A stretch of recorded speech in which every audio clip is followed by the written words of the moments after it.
तो आज देखेंगे चिकित्सा चतुष्पाद के बारे में। चिकित्सा मतलब क्या? चिकित्सा करने के लिए, ट्रीटमेंट करने के लिए। चतु मतलब चार, पाद मतलब बेसिक पिलर्स।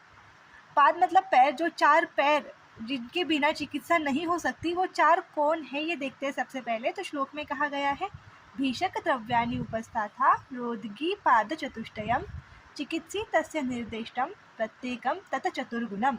मतलब कि भीषक मतलब वैद्य, द्रव्य मतलब औषध, उपस्थाता, उपस्थाता मतलब परिचारक, मतलब नर्सेस वगैरह होते हैं ना वो, और रुग्ण मतलब रोगी जिस पर चिकित्सा होगी। ये चिकित्सा के चार बेसिक पिलर्स है, चार पाद है।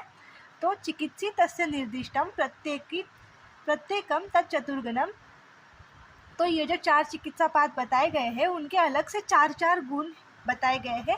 तो वो देखते हैं हर एक के चार गुण। तो सबसे पहले देखेंगे भीषक। भीषक मतलब क्या? वैद्य। वैद्य के कौन से गुण होने चाहिए? और देखिए सबसे ज़्यादा चिकित्सा में उपयुक्त तो मतलब इम्पॉर्टेंट होता है वैद्य, इसलिए वैद्य का वर्णन सबसे पहले किया गया है। तो कौन से गुण हैं जो एक वैद्य में होने चाहिए? तो सबसे पहला है दक्ष तीर्थार्थ शास्त्रार्थो दृष्टकर्मा शुचिर भीषक। दक्ष, दक्ष मतलब क्या? मतलब अपने काम को अच्छी तरह से करे, जिसका प्रेजेंस ऑफ माइंड बहुत अच्छा हो। दूसरा तीर्थार्थ शास्त्रार्थो। तीर्थार्थ शास्त्रार्थो मतलब क्या? मतलब तीर्थ अर्थशास्त्रार्थो मतलब अब किसी अच्छे गुरु द्वारा उस वैद्य ने शिक्षा ली होनी चाहिए। किसी अच्छे गुरु द्वारा उस वैद्य ने शिक्षा ली होनी चाहिए, इसका मतलब है तीर्थार्थ शास्त्रार्थो। तो तीर्थार्थ शास्त्रार्थो का मतलब क्या है? कि किसी अच्छे वैद्य द्वारा, किसी अच्छे गुरु द्वारा उसने सब शिक्षा ली गई हो। उसके बाद दृष्टकर्मा। दृष्टकर्मा मतलब क्या? कि अगर मैंने सिर्फ किताबें पढ़ी तो ऐसा नहीं हो सकता कि मैं डायरेक्ट ट्रीटमेंट करने लग जाऊँ।